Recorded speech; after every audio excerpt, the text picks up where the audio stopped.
Salut à tous, bienvenue sur Wargamer Geek TV, on est au chapitre 20 qui s'appelle La clé de Gvo. Alors, donc dernièrement, on était resté à un point qui pouvait être le point culminant, à savoir la rencontre entre Belisarius Cawl et Fabius Bill, mais cette rencontre, elle est simplement virtuelle en fait, on est que simplement ils communiquent à travers un faisceau de communication et donc on a affaire à deux hologrammes qui se parlent. Enfin, j'imagine que pour Fabius Bill, on a aussi en face l'hologramme de Belisarius Cawl. Toujours est-il que, eh bien, ce chapitre 20 commence et revient vers justement Gvo. Alors, Gvo, vous savez, il est en train d'errer dans les catacombes, en train d'essayer de trouver la source d'émanation d'une énergie un peu mystique qui semble englober en fait l'ensemble du monde de Pontus. Alors, il n'est pas seul, il est accompagné d'Owen et Owen le suit. Voilà, donc il cherche à cartographier un peu les zones parce qu'en fait, même si Owen a toujours une carte, eh bien cette carte est incomplète et en fait, il est relié à un cerveau-crâne et ce cerveau-crâne est censé analyser l'ensemble de l'espace autour de lui et de cartographier les choses. Alors, si vous vous rappelez, alors je crois que c'est allié de Covenant, on a en fait des petites balises comme ça qui se déplacent, qui balancent des rayons tout autour et en fait ça crée la carte au fur et à mesure, donc j'imagine que c'est exactement le même type de fonctionnement. En tout cas, ça ne marche pas. Ça ne marche pas parce qu'il y a énormément de parasites. Alors bien sûr, on sait qu'on est à un point qui est entre 4 soleils, ces 4 soleils qui sont chargés d'énergie, de radiation, donc bien évidemment qui parasitent en fait les choses, mais l'endroit où ils sont, avec ces colonnes infinies, qui semblent infinies en tout cas, eh bien là c'est encore pire parce qu'on ne peut plus cartographier les choses, on n'a plus de communication, à tel point que même Gvo eh bien, vérifie sa liaison montante avec le Zarquisitor parce que c'est ce qui le maintient encore en communication et c'est un peu une sorte de cordon ombilical qu'il a encore avec son chez lui, à savoir le Zarquisitor, avec Belisarius Cawl et il peut communiquer en fait malgré tout. Pourquoi il peut encore communiquer? Parce que cette liaison, j'ai réussi, cette liaison, elle est vraiment très puissante, très particulière, avec un système, alors on ne le décrit pas vraiment dans les détails, mais un système vraiment magnifique d'ingénierie qui permet de s'affranchir en fait des barrières électromagnétiques, etc. Donc, elle est encore efficace. Alors il avance et au fur et à mesure, eh bien, il entend en fait un petit bruit. Il entend un petit bruit et il voit au loin une forme un peu distincte. Donc tout de suite, par réflexe, il se cache derrière une colonne. Il demande à Owen aussi de se mettre à couvert. Et en fait, eh bien, il voit un personnage qu'on a déjà vu avec des tentacules mécaniques qui avancent et cette espèce de grande boîte. Et ce personnage, c'est, je sors mon anti-sèche parce que le nom je n'arrive jamais, c'est le lecteur Dogmis Calisperis qui se faisait appeler elle. Et c'était d'ailleurs assez étonnant que une entité qui n'avait plus aucune forme humaine, eh bien, garde ce côté féminin. Donc elle, parce que ça on peut l'appeler elle, eh bien, ne semble pas se rendre compte en fait qu'elle est espionnée et elle continue à s'avancer vers la source de l'énergie. Donc en voyant ça, eh bien, Owen vient se rapprocher de Gvo et en fait il lui dit mais tiens c'est assez étrange qu'elle est là, c'est sans doute même assez louche qu'elle soit aussi discrète et aussi seule dans cet endroit très reculé que nous avons découvert uniquement grâce à cette carte que je tiens. Donc c'est assez étonnant qu'elle se trouve dans cet endroit-là. Alors Gvo va rester prudent et dire, eh ben, on va simplement en fait l'espionner et regarder ce qu'elle fait parce que forcément, le fait qu'elle soit seule, j'avoue aussi que je trouve ça louche, donc on va la suivre simplement. Alors, cette prêtresse en fait de la machine, eh bien, elle a une démarche très chaotique, à tel point qu'en fait, on peut se demander si elle n'est pas en train de tomber à chaque mouvement. Donc, elle est sur de multiples tentacules qui lui permettent de rouler un peu en avant, d'avancer et d'être toujours un peu à la limite du déséquilibre. Donc, en fait, voyant que elle est quand même assez imposante parce que le coffrage au-dessus, il faut imaginer une sorte de coffre-fort avec des pattes, n'a pas l'air armé. Donc au final, sa démarche un peu troglodytante, je sais pas si ça existe, mais je vous trouverai le mot, chaotique en tout cas. Et puis le fait qu'il n'y ait pas d'excroissance armée, bon voilà, elle n'est pas réputée pour être une combattante, donc au final, eh bien ça les rassure. Et ils se mettent à la suivre de façon de moins en moins prudente en se rapprochant. Alors le problème, c'est qu'elle se rapproche de la source d'énergie et cette source d'énergie émet énormément de radiation. Donc on a Gvo qui va simplement demander à Owen: «Est-ce que vous vous êtes muni, parce que si on continue à avancer, on va avoir un problème de radiation. Est-ce que vous avez un champ anti-radiation?» Et Owen fait: «Bah, écoutez, eh bien, je suis beaucoup plus, équipé que ce à quoi j'ai l'air, et parce que, bah, de par ma passion, en fait, d'aller explorer les cartes». Hein, les cartes, c'est une chose, mais moi, ce que j'aime, c'est vérifier leur véracité. Eh bien, je me retrouve souvent dans des conditions extrêmes. Et c'est pour ça que j'ai beaucoup d'augmentations qui me permettent de résister, par exemple, à de simples radiations. Bon, très bien. Donc, ils se mettent à la suivre.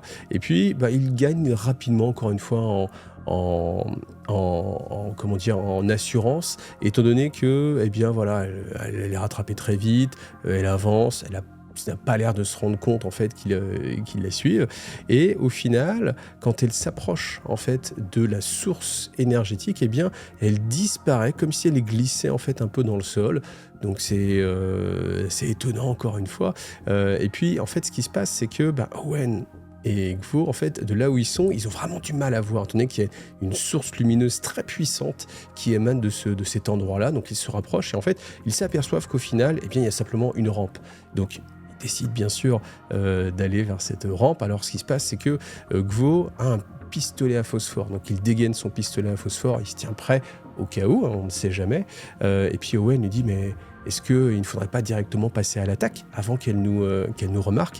Alors Gvo dit: écoutez, je préfère pêcher par excès de prudence plutôt que de commettre l'irréparable, parce que forcément, si simplement on l'appelle et que voilà, on n'est pas censé se trouver là non plus, ça va forcément créer un problème. Donc peut-être qu'elle, en effet, n'est pas censée se trouver là non plus, mais dans le doute, on ne sait jamais, peut-être qu'elle a des intentions fort louables et qu'elle a tout simplement une mission qu'elle est en train de faire dans les limites de ce qui est permis par les autorités de Pontus Arvens.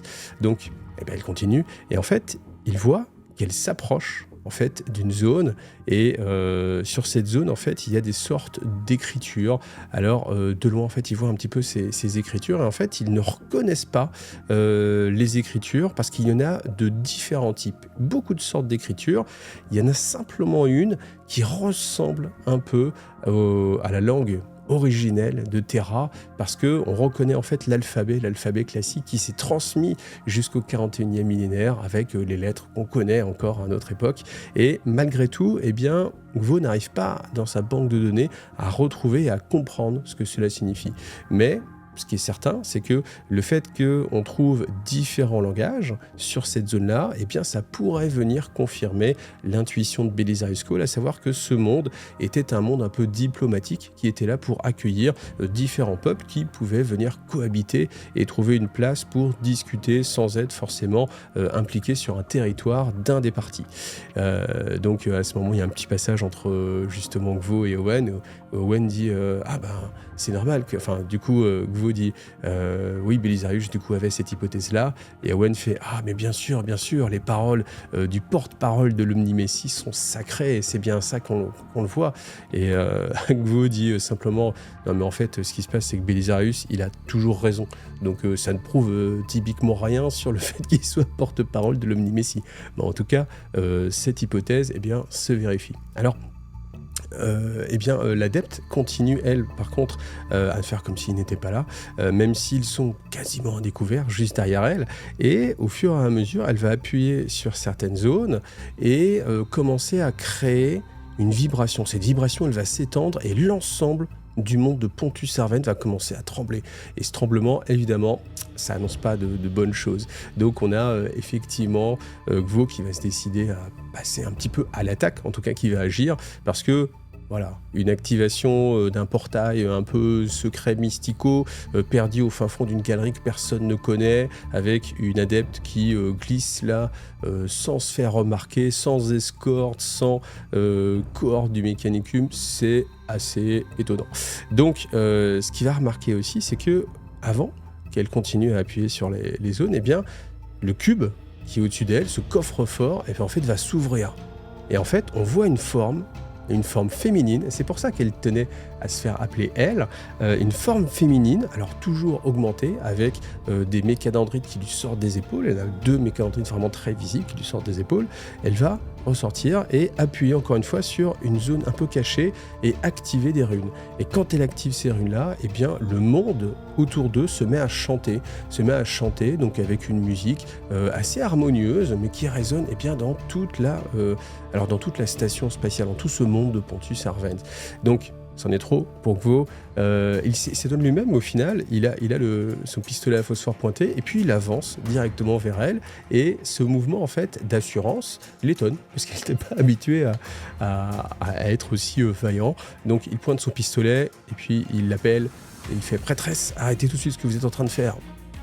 Et elle continue, elle active une autre rune, une troisième, une quatrième.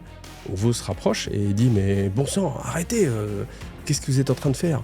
Et en fait, elle le regarde à peine du coin de l'œil, et là il aperçoit en fait qu'elle a des augmentiques en fait dans les yeux, mais des augmentiques qui sont suffisamment sobres et élégants pour qu'ils ne soient pas plus gros que l'espace qu'occupaient ses orbites oculaires.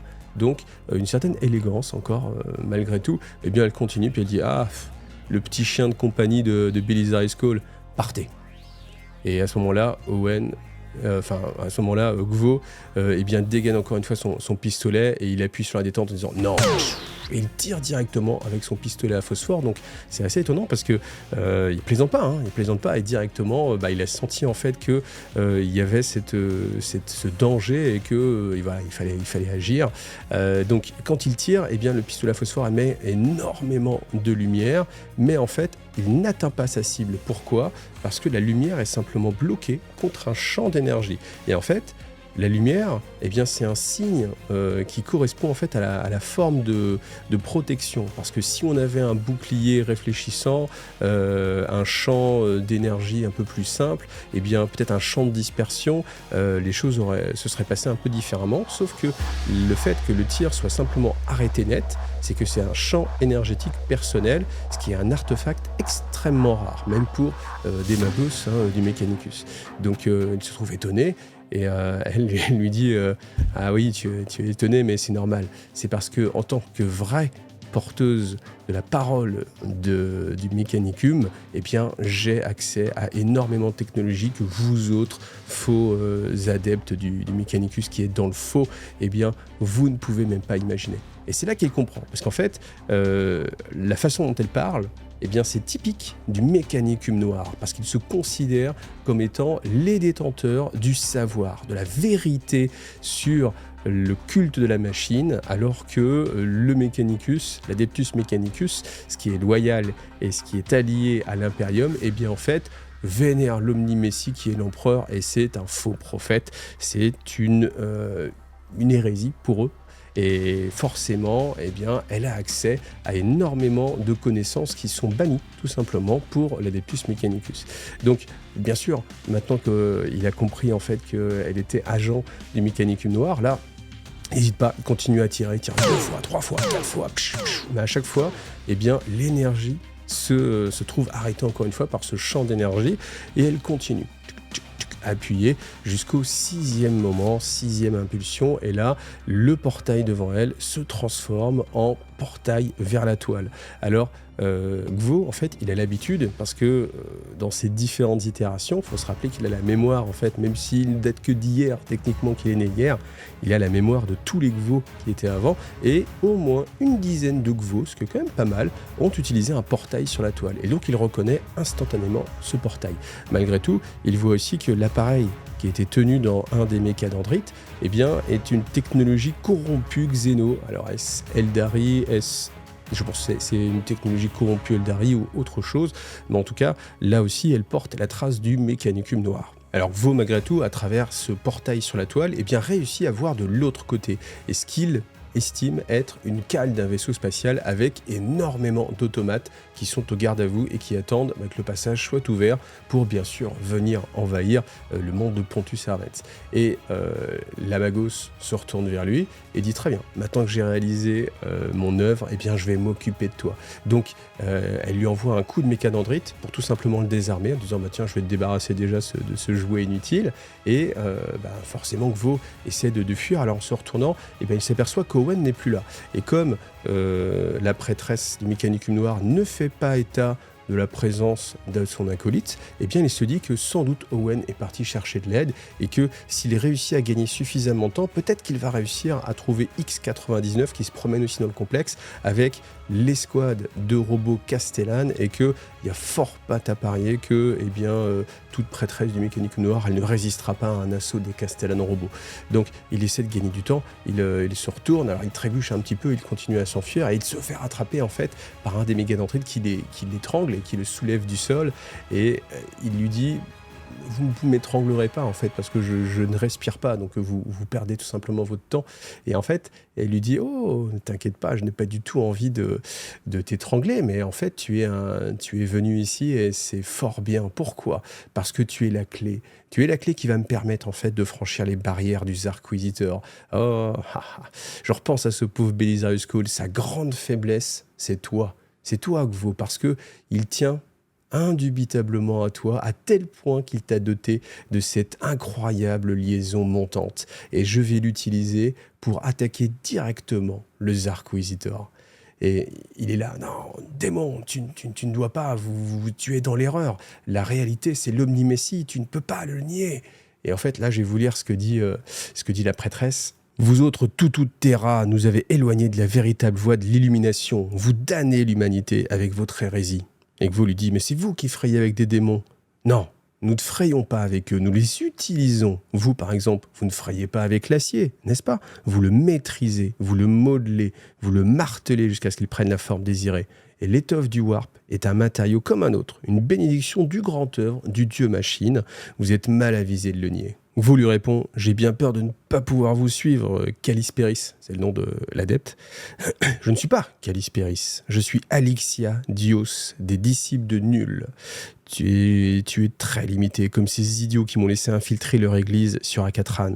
Tu es une belle machine, mais juste un jouet. Je t'ai attiré ici, tu es la clé du vaisseau de Cawl, et quand je n'aurai fini avec toi, je prendrai tout ce que tu es, te briserai et en garderai les morceaux. Et c'est à ce moment-là que, Gvo essaie de regarder un peu à gauche-droite, se dit ce serait vraiment le bon moment pour que Owen arrive avec 99 parce que ça va commencer à être très critique. Et on revient sur le face-à-face entre Cawl et Bill, et on a toujours Bill qui tend cette main en disant associons-nous. Ensemble, nous améliorerons l'humanité, nous la ferons sortir de ce rail vers la déchéance et nous irons sur une nouvelle voie. Et on a Belisarius qui se met à pouffer et à rire, et en fait il dit je suis vraiment désolé, je voulais pas rire, mais c'est pas possible, qu'est-ce que vous me demandez, c'est incroyable. On a Bill, voyant cette réaction, qui forcément retire sa main et s'indigne en disant je viens ici pour vous parler d'égal à égal, de scientifique à scientifique, et vous riez de moi. Ça il se fait non mais excusez-moi mais récapitulons, vous êtes venu, vous Space Marine du chaos, me demander de vous donner sur un plateau le Sancte Primus Sportum, tout simplement. Les derniers restes du travail de l'empereur. À vous. Oui, bien sûr, je suis le porte-parole de l'Omni-Messie, bien entendu, je vais reconnaître votre grande valeur et je vais vous donner directement le Sancte Primus Sportum. Où est-ce que je l'ai mis dans ma poche? Je ne sais pas. Mais imaginez, et qu'est-ce que vous en feriez? Vous iriez directement remplir la galaxie de Space Marine Primaris du chaos? Non, je ne vais pas le faire. Et en fait, il y a Bill qui fait non mais je ne m'intéresse pas en fait au Space Marine Primaris parce que j'ai déjà réussi à recréer votre médiocre travail et cela ne m'intéresse pas. Non, je veux aller bien plus loin. Je veux donner encore une fois un leader aux nouveaux hommes et c'est pour ça que j'ai besoin du Sancte Primus Sportum. Et Bill fait écoutez, que vous soyez d'accord ou pas d'accord, de toute façon vous reconnaîtrez à un moment donné que j'ai raison. Et si vous ne me donnez pas le Sancte Primus Sportum de votre plein gré, eh bien vous ne participerez pas à cet effort et vous ne entrerez pas dans la légende. Alors, Cawl, encore une fois, c'est incroyable, c'est vraiment incroyable. Je pensais vraiment être quelqu'un de très orgueilleux, mais vous me dépassez grandement. Et au final, ça me fait assez plaisir. Donc, non, je ne vais pas vous donner le Sancte Primus Sportum, tout simplement parce que je ne crois pas en votre vision. J'ai vu des millions et des milliards de bêtes, abattardis, de mutants qui sont simplement le résultat de vos expériences ratées. Et eux tous sont là, même s'ils vous vénèrent, pour témoigner de votre erreur. Alors Bill fait « Je ne cherche pas à devenir un dieu ni à être vénéré ». Et Cole fait « Mais ce n'est pas la question en fait, étant donné que personne ne choisit d'être révéré comme un dieu. L'empereur ne l'a pas choisi. En fait, ce qui se passe tout simplement, c'est que vos sujets vous vénèrent et vous ne choisissez pas de devenir un dieu, mais vous le devenez plus ou moins à leurs yeux. Et vous me rappelez tout simplement tous ces seigneurs du chaos qui prétendaient être les messies, que ce soit Horus, que ce soit Abaddon. Ils ont tous la même vision étriquée des choses. Il faut tout brûler, tout détruire pour reconstruire. Vous êtes sur le même discours. Détruisons l'Imperium. Mais au final, cette vision ne nous mène nulle part. Nous l'avons bien vu depuis des centaines de milliers d'années. Et tout ce qui se passe, c'est simplement la volonté des dieux sombres. C'est les dieux sombres qui veulent détruire la galaxie. Et en fait, ils vous font miroiter un autre chemin, ou plutôt ils vous mènent sur un autre chemin. Vous pensez les éviter, mais au final, vous ne faites que servir leur volonté. Donc, vous voyez à quel point vous êtes ridicule. Et sur le visage de Bill, on voit une déception qui est non feinte, parce que peut-être il y a une part de lui qui pensait vraiment qu'il pourrait accomplir de grandes choses s'il réussissait à convaincre Belisarius Cawl. Mais bon, soit. Donc il lui dit « Vous me décevez, mais de toute façon, je m'y attendais. » Donc Cawl lui dit « Mais dans ce cas-là, pourquoi vous êtes venu et pourquoi vous avez pris la peine de venir me le demander, en fait ?» Et Bill fait simplement « Mais en fait, je ne cherchais pas vraiment à vous convaincre, je cherchais simplement à gagner du temps. » Et là, on a un frisson qui parcourt l'échine de Cawl et l'image de Bill tout simplement disparaît. Les cerveau-crânes qu'il avait asservis à sa volonté s'écrasent au sol dans un grand bruit métallique et les moteurs du Zarquisitor s'allument à pleine puissance, manquant de faire tomber en fait Belisarius Cawl, mais heureusement il réussit à magnétiser en fait son corps pour ne pas être déstabilisé et il entend énormément de sirènes d'alarme qui commencent toutes à résonner. Le vaisseau tremble. Il sent en fait, il est très habitué aux Zarquisitor, c'est son vaisseau, donc il sent en fait que tout a changé, que les bruits, que l'âme du Zarquisitor n'est plus la même, tout a un petit peu changé, donc il se maudit d'être venu dans cette zone-là et de s'être fait attirer, de s'être fait lui-même piéger à son propre jeu parce qu'il n'a pas réussi à localiser la provenance du faisceau de Fabius Bill, et c'est Fabius Bill qui bien sûr jouait le jeu du chat et de la souris et il se connecte directement à l'anosphère et il voit que toutes les commandes sont parasitées et il se dit bon très bien, c'est un virus, mais c'est les virus chaotiques du Mécanicum Noir, je les connais très bien, ils sont efficaces certes mais à grossier, je vais réussir à les décoder.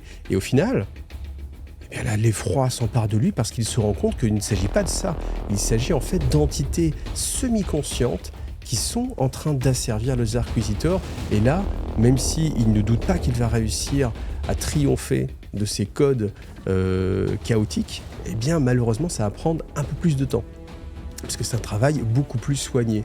Et en fait, en se connectant, il s'aperçoit que le Zarquisitor est lancé à pleine vitesse vers Pontus Arvens. Très malin, Fabius Bill, dit Cawl. Tout cela sera réglé dans un petit instant, tu vas voir. Je dois juste trouver d'où provient en fait la transmission. Friedrich, l'ennemi était de la banque de données de Gvo et s'en servait pour lancer l'attaque informationnelle sur le Zarquisitor. C'était non seulement très inopportun, mais cela mettait aussi en danger les archives de Gvo. Cawl se mit en mouvement. Avant même de réaliser qu'il n'avait le désir, un profond instinct animal l'anima, prit le dessus sur les millénaires d'amélioration cérébrale complexe dans le but de protéger son ami. Et c'est ça qui se passe en fait, c'est que malgré tout, Belisarius perd le contrôle de lui-même et il va essayer de protéger cette banque de données parce que Gvo en tant que tel, en tant qu'entité simple, peut disparaître. Le problème, c'est que sa banque de données, par contre, est intimement liée à son âme et c'est elle qui est le fanal par lequel passe le code corrompu qui contrôle le Zarquisitor. Alors Cawl est en train de courir en fait dans les coursifs pour aller vers le pont de commandement et c'est là où il se rappelle en fait les dernières paroles de Fabius Bill. Et Fabius Bill lui a dit avant de disparaître « Tu as énormément de choses ici et je vais te rappeler l'utilité de certaines. » Et en fait, il sent un pic énergétique juste devant lui, de l'énergie assez ésotérique et qu'il analyse tout de suite comme étant de provenance Nécron. Et c'est ce moment aussi où il réalise l'erreur impardonnable qu'il a fait, c'est de venir ici désarmé. Et devant lui apparaît tout simplement Hazanet Hayyou. Alors, petite parenthèse, moi, ça ne me dit absolument rien. Donc, je ne sais pas qui est ce personnage. Donc, sans doute que c'est dans la collection des artefacts qui est à Belisarius Cawl. On est dans le musée de Belisarius Cawl. Donc, on imagine qu'à un moment donné, eh bien, dans un champ de Stas, peut-être, il a paralysé un Nécron et que ce Nécron va pouvoir en fait se venger, étant donné qu'il a été libéré. On peut imaginer aussi qu'il y a énormément de choses dans ce musée qui ont été libérées. Donc, c'est peut-être pas la dernière et la seule. En tout cas, voilà, moi, j'ai pas plus d'informations que ça. Donc, voilà, je voulais chercher s'il y en a qui connaissent le personnage en commentaire. Eh bien, n'hésitez pas à toujours, encore une fois, partager vos informations. Le but, encore une fois, moi, ce que j'aime, c'est l'échange. Donc, c'est-à-dire à chaque fois que moi, je vous donne des informations, je donne mon ressenti, puis vous, avec les commentaires, vous pouvez faire de même, en fait. Et c'est ça qui est sympa. Moi, je suis pas tout seul derrière mon écran. J'ai aussi vous en commentaire qui me mettez vos hypothèses, vos théories. Franchement, je prends plaisir à ça. Donc, voilà, n'hésitez pas, même si j'ai pas forcément le temps et je n'ai pas le temps de répondre à tous les commentaires. Surtout que des fois, c'est des vraies discussions sur le lore, mais au moins, en tout cas, je les lis et ça me fait vraiment plaisir. Et ceux qui sont vraiment pertinents, j'essaie de les passer en épinglé. Voilà, je referme la petite parenthèse. Alors, on se retrouve sur la passerelle du Zarquisitor, où on retrouve Alpha Primus. Et en fait, le premier signe qu'il eut de l'attaque, eh bien, ce fut tous les serviteurs qui se mirent à hurler ensemble. Et en fait, il se rendit compte très vite que la situation était alarmante, étant donné que les moteurs venaient de s'allumer, tout le vaisseau avait changé subtilement de trajectoire et tous les bruits étaient différents. Et surtout, en fait, tous les serviteurs qui étaient sur la passerelle du Zarquisitor avaient été formatés pour avoir la capacité de contenir la peur, en fait. Mais malgré tout, ils n'étaient pas préparés à recevoir autant de facteurs aggravants et en fait ils avaient peur, ils commençaient à ne plus savoir quoi faire, à fumer, certains s'enfuyaient, d'autres devenaient très agressifs et Alpha Primus se dit que la situation devait vraiment être extrêmement grave pour que malgré toutes les précautions de Belisarius Cawl, eh bien tout le personnel, quasiment tout le personnel, parte un peu comme ça en folie. Donc il demande vite, donnez-moi un rapport d'avarie.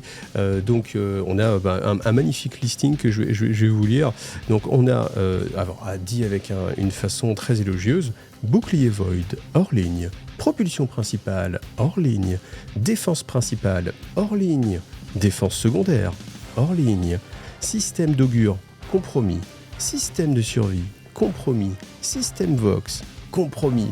Donc évidemment Alpha Primus ne sait pas comment réagir parce que même si il est très intelligent, il n'a pas les compétences techniques pour lutter contre un virus qui est en train d'attaquer en fait cette attaque qui n'est pas une attaque physique justement mais qui est une attaque électronique, informatique. Donc il demande où est Belisarius Cawl, est-ce que vous avez localisé l'Archimagos? Personne ne sait où il est, mon maître. Vous devez le trouver, dépêchez-vous. Envoyez une équipe là où on a eu ses dernières informations, sa dernière localisation. Il faut absolument le retrouver, rétablir le contact avec lui. Est-ce que vous pouvez contacter les vaisseaux qui sont autour de nous? Non, monseigneur, la plupart des systèmes sont défaillants. Nous ne savons quoi faire. Je veux absolument une liaison avec le monde de Pontus et la flotte qui nous entoure.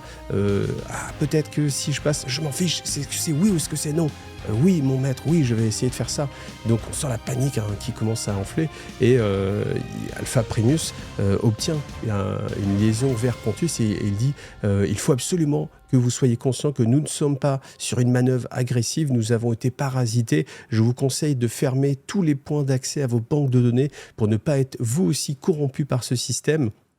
Mais dites-vous bien que nous sommes nous-mêmes en proie à des défaillances système majeures et que nous ne sommes pas en position d'attaque. Et il referme le message et il demande en fait à un des assistants de le répéter en binaire, en texte, sous tous les formats possibles. Et en fait, l'assistant dit « Mais monseigneur, je reçois déjà des informations. En fait, il ne nous croit pas. Eh bien, donnez-leur le rapport, donnez-leur toutes les informations que nous avons, donnez-leur le rapport complet de la situation. C'est extrêmement important qu'ils ne nous prennent pas pour cible. Essayez de contacter les vaisseaux qui sont autour. Monseigneur, nous avons bientôt un signal, mais il n'est pas encore assez important. Dépêchez-vous, faites votre travail, chaque seconde qui passe est extrêmement précieuse. » Et en fait, il y a un autre adepte qui est là, qui dit il faudrait couper en fait l'atmosphère globale du vaisseau. Alors un autre dit mais nous ne pouvons pas faire ça, si nous le faisons, nous allons causer des dommages irréparable à l'ensemble du bâtiment. Et un autre lui dit mais nous devons le faire, nous devons sauver ce qu'il est et compartimenter en fait, mettre des zones en quarantaine, des zones d'information pour essayer de limiter la contagion. Et en fait s'aperçoivent en faisant ça que eh bien c'est trop tard car l'ensemble du système est corrompu, il n'y a aucun endroit qui n'est pas encore attaqué. Alors par contre ce qui se passe c'est que les réseaux primaires sont ceux qui subissent le maximum d'attaques, mais justement on a quelques réseaux qui ne sont pas encore totalement affectés et on a justement le canal de communication des Skitarii qui peut être justement utilisé. Donc Alpha Primus utilise cette connexion et communique avec les autres vaisseaux en disant tenez-vous prêts, nous subissons une attaque informatique, mais bientôt nous aurons une attaque physique, j'en suis persuadé, tenez-vous prêts. Alors il obtient des réponses en disant mais pourtant monseigneur, les augures eh bien, sont vides, il n'y a aucune information, peu importe les augures, je sais, je suis persuadé que nous allons subir une attaque directe sous la forme physique. Donc tenez-vous prêts, tout le monde au poste de combat. Donc le vaisseau bien sûr passe en mode combat, on a encore des alarmes qui viennent se rajouter et eh bien il cherche en fait à regarder, à voir et en fait il se sent encore une fois inutile, il tourne en rond, il ne sait pas où est Belisarius Cawl, il ne peut pas combattre, il n'est pas un adepte de Mechanicus, donc il ne peut simplement qu'attendre et essayer de contrôler en fait les choses autour de lui pour essayer d'améliorer le commandement. Puis on peut imaginer que c'est un moment aussi où il regrette qu'il n'y ait pas un capitaine pour prendre en main les différentes choses. Et alors qu'il regarde justement sur l'Oculus, qui est une vue directe, non modifiée de l'espace réel qui est au dehors, eh bien il voit justement une lueur devant, et ce qu'il redoute arrive, une faille warp est en train de se matérialiser justement devant lui, et en fait il se dit mais c'est incroyable, autant Belisarius Cawl prend des risques inconsidérés en faisant des translations warp aussi proches, mais là, le vaisseau qui est en train d'apparaître dans cette faille warp, lui, c'est carrément du suicide, étant donné qu'il apparaît entre le Zarquisitor, la passerelle, enfin le monde de Pontus Arven et les 4 soleils tout autour, et il se dit c'est impensable et inimaginable, mais en fait, eh bien, l'inimaginable peut arriver. Pourquoi ? Parce que ce vaisseau est guidé aussi par les dieux du chaos, malgré tout. Et en fait, cette faille warp se matérialise, un vaisseau Gladius lourdement modifié passe à travers, et directement la faille warp éclate et disparaît.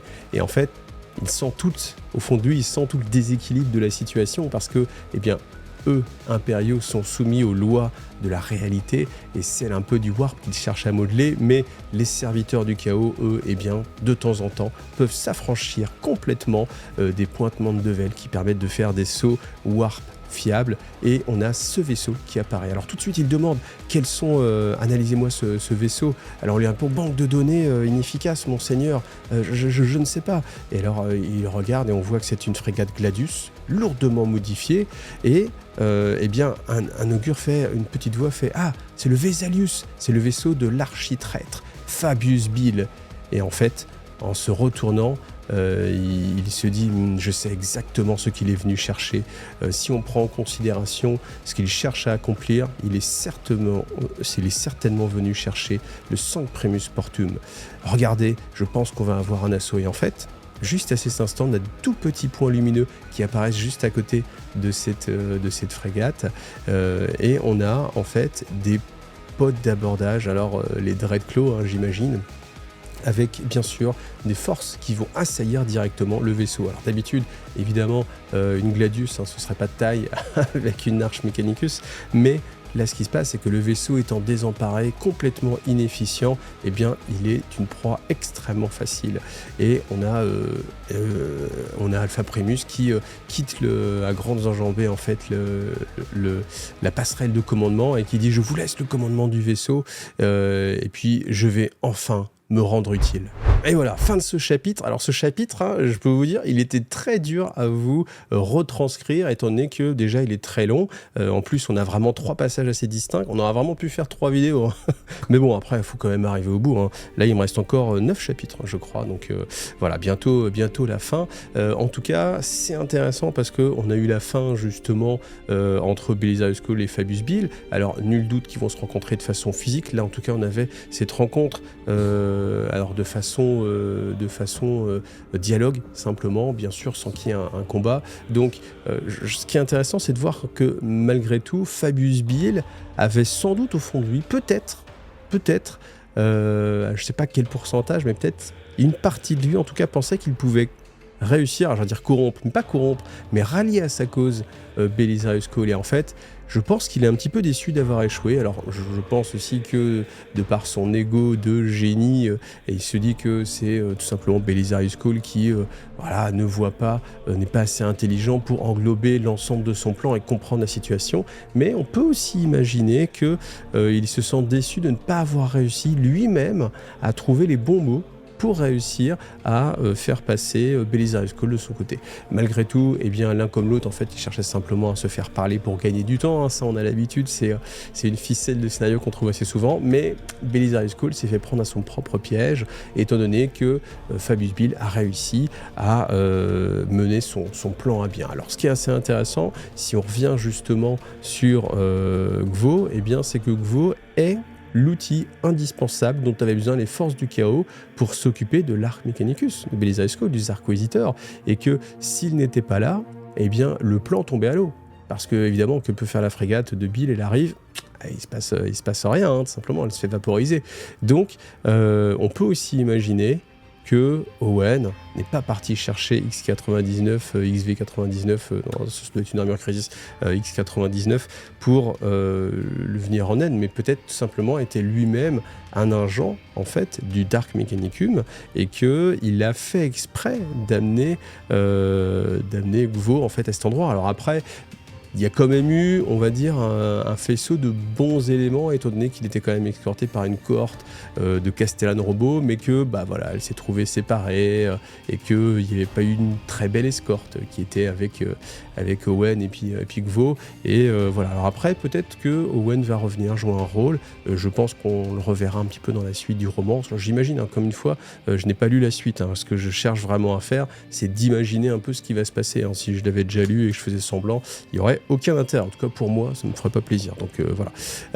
Autre chose assez importante, c'est tout le dialogue qu'il peut y avoir encore, je reviens sur Fabius Bill et puis Belisarius Cole, sur cet échange qu'ils ont, et je trouve que c'est assez intéressant, assez pertinent, que justement Belisarius Cole lui dit: tu fais exactement ce que fait Abaddon, tu fais exactement ce que fait Horus, et au final tu dis ne pas suivre les dieux du chaos, parce que c'est aussi ce que dit Abaddon. Abaddon dit non, je utilise simplement les dieux du chaos.